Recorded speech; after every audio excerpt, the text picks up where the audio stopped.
I don't have it on. Okay, it's recording. Okay, Okay, hold so on. question number.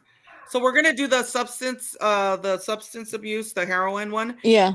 and it's question option A, and then I believe it says, "How do the courts currently use?" Oh no, wait, is That's that the it? so it's Hold on. A1. It says Can briefly somebody read discuss the yeah, I could read it. It says Okay. briefly discuss how naloxone may be used to reduce deaths from heroin overdoses. What areas of the brain does Oh, there it is. naloxone target, and how does it achieve its effects? Okay, so I can go real quick. I wrote. If you didn't, did you write anything, Emily? Or I said that it attaches to like the opioid receptors in the frontal and parietal lobes, and it reverses the effects of the overdoses. That's what I wrote. I don't know. perfect. Yes. Yeah, I So have I that. wrote. Sorry, go, Maddie. Oh no, I was just saying I have the same thing. Okay. Also the recept. Yeah. Let me see if I wrote anything different. It pushes. Okay. So I wrote also that the recept that it rapidly restoring the overdose of the victim to consciousness and normally breathing, and it pushes out like the effects of the opiates. So Mhm. it's Narcan. So it's naloxone. I'm a little familiar with that too because I used to work at a company where we they gave us that, and I literally have saved 13 lives and one dog, and Oh it's wow. one died on me, but but other than that, yeah, and I saved a dog. I can't believe that I can Narcan a dog.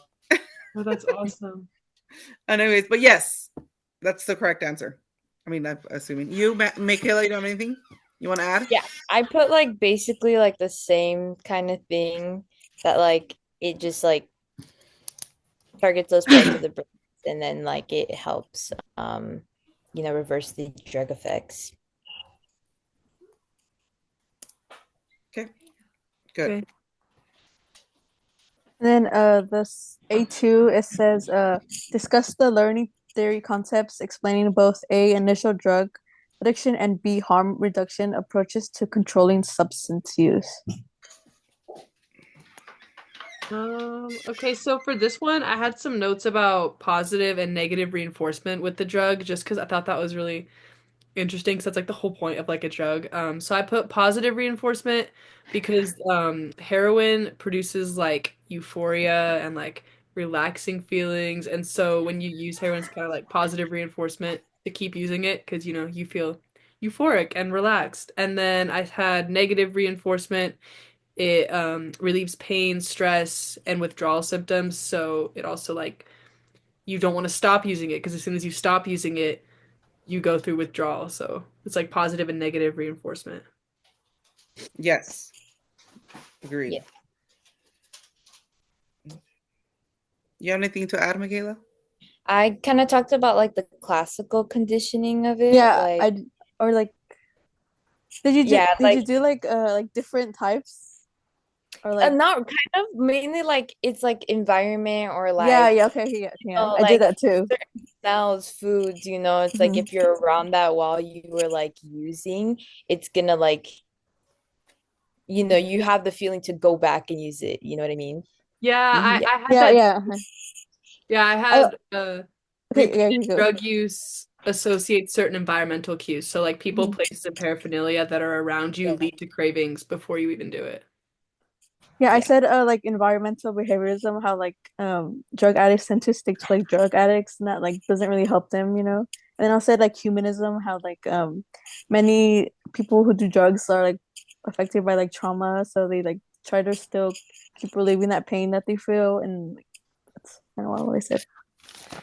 So I wrote a little bit of both. I did the classical conditioning, and the classical conditioning part. I also put that that their triggers in relate, like when you're around the smoking, or there's triggers, like certain things will trigger you to relapse. Therefore, the drug withdrawal symptoms can present addicts themselves without the actual presence of possibility of taking the drug. And then I also wrote a little bit of the operating conditioning, that it's a system rewards a punishment form basis at learning that, for example, if the first use of substance is rewarding, the experience that we are more likely to return to it. Likewise, without unpleasant consequences to all addiction, there is a little reason to stop. So it's a little bit of both. I put a little bit of both, those two. Yeah. Okay, we can go to B now. Okay, A3. It says comment on the specific learning theory principles, We didn't plural do the harm. principles. Sorry to cut you off. Do we do the harm reduction one? Mhm. I think it's kind of. Did we say so? Well, I think I I kind of didn't think said we said like. anything for harm reduction, did we? I don't. I think Maddie covered a little bit of it. I think. Well, let me say something because I want. I wrote all this down. I actually did my job. I did my work. The last time I was all over the place. Anyways, okay. So harm reduction approach is providing Narcan.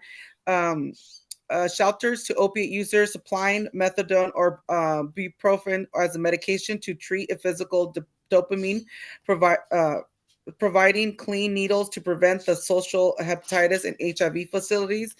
Um, it's a harm reduction strategy to aim to minimize the negative consequences without necessarily required abstaining from it.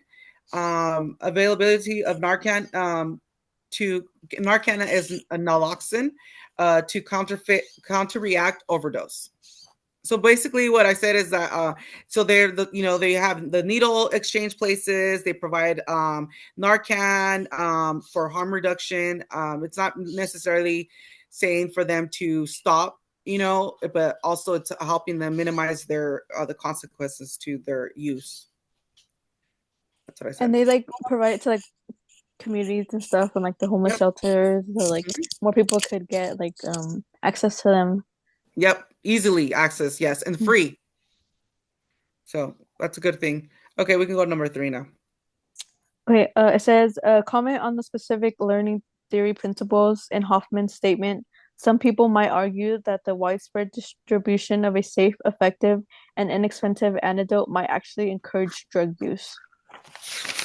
I actually kind of agree with this one because I think that like that theory is actually really interesting because like if you're a drug addict and like obviously when you're a drug addict you're aware that like overdose is a possibility and like you can literally die. And so if you have the item that saves your life, you're just gonna like because you if you have it in your hand, you're not afraid of overdosing, so you're just gonna do as much of the drug as you want because oh well I have this like magical revive, like I will not die no matter Yeah. how much I do. So I feel like to a certain extent, when someone is a drug addict and they get access to it, not that it shouldn't, they shouldn't be given access because it's obviously safer, but I do feel like it can lead people to be like using the drug with no sense of like I could actually die doing this. But at the same time, so let me give you an example because I've worked with these people. These people, they don't care whether like if you don't have someone with you when they're having the Narcan, they can die. If you use drugs, in any kind of type of opiate or fentanyl or heroin or any kind of opiate and overdose on that, if there isn't somebody with you that has the Narcan, they can die.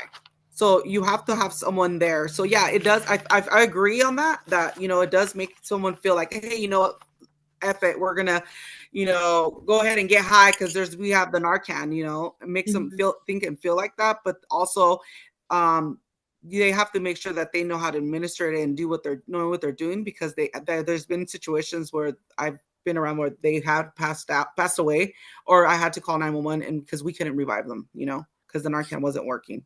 Yeah. Yeah. But yeah, it's true. I feel that way until I actually worked in that community. So yeah. Yeah. Okay, so what am I gonna write for that one? Sorry.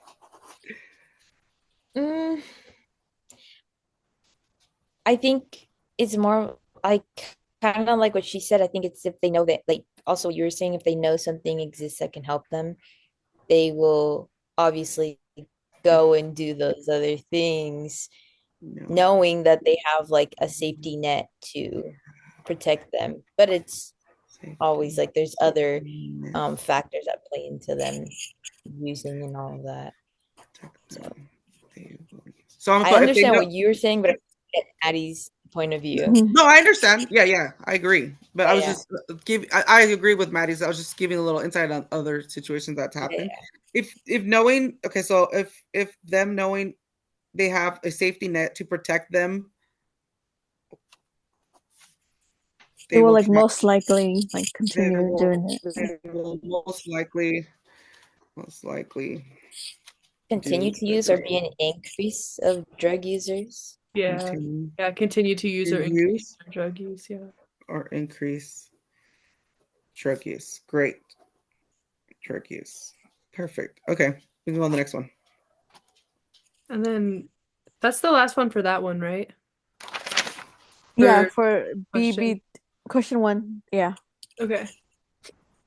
Yeah. We have an option, So right? let me go over real quick. Do we have on the first one? So what I'm gonna put for the first one, question, if we all agree on question A, let's see where.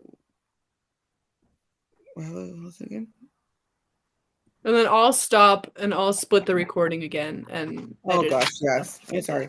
Okay, so I was looking at the wrong one question. Okay, so the Loxin is an opioid antidote that it's administered via needle or nasal spray. It has been displaying heroin, fentanyl from the receptors in the brain and rapidly restoring the overdose victim to consciousness and normally breathing and pushes them out, pushes opiate out. Is that correct? Mhm. I'll just write whatever so we can just continue. Okay. I mean, I get it. Okay, so we could do BB question 2